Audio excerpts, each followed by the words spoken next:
So I got to check out Wake Up Dead Man, a Knives Out mystery. This is written and directed by Rain Johnson. This is the third film from the franchise and includes an A-list cast. Benoit Blanc is back on the case, portrayed by Daniel Craig. This movie also stars Josh O'Connor, Glenn Close, Josh Brolin, Kerry Washington, Jeremy Renner, Mila Kunis, Andrew Scott, and the cast list just goes on and on.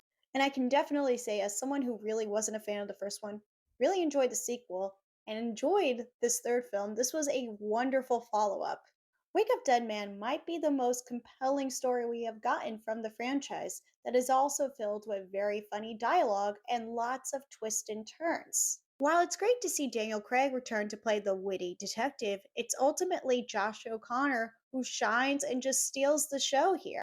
O'Connor plays a young priest. He used to be a boxer, but after a tragic incident, he decided to become a priest. And I thought it was really interesting to see how faith just challenges this character. Religion is the biggest theme that Wake Up the Dead Man explores, and seeing the ideas of sin, guilt, and resurrection explored, the film uses it in funny ways. Funny, but yet interesting ways. When you see how resurrection is explored, it's just how could have Rain Johnson come up with this? But also power, greed, and community. Now, as for the cast, I really enjoyed the chemistry between Daniel Craig and Josh O'Connor. These two had instant chemistry, and I just love seeing them go on this journey to solve the crime. Glenn Close is also a superstar here. She portrays a devout church lady and the right handed woman to Josh Brolin's character. Josh portrays a priest. Her character is very funny, and you can easily tell that she really had fun bringing this character to life. I also enjoyed the performance from Josh to Carrie to Jeremy, but I'm looking at you, Rain Johnson and Netflix, as to why you decided to cast Mila Kunis. Personally, I was not a fan of her acting here. I didn't think she was as funny. I do think we could have gotten a stronger casting choice, such as Amanda Seyfried, Felicity Jones, or even Katie Holmes.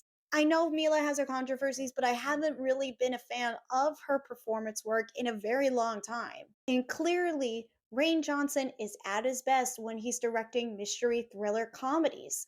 He cannot direct a Star Wars movie.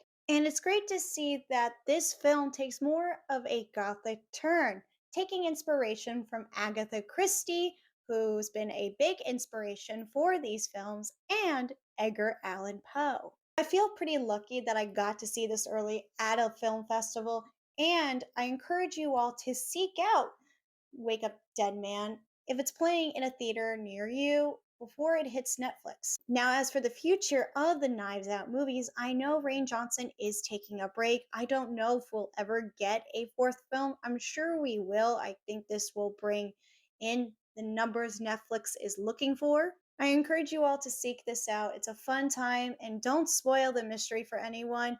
I'm going to give Wake Up Dead Man this grade right here.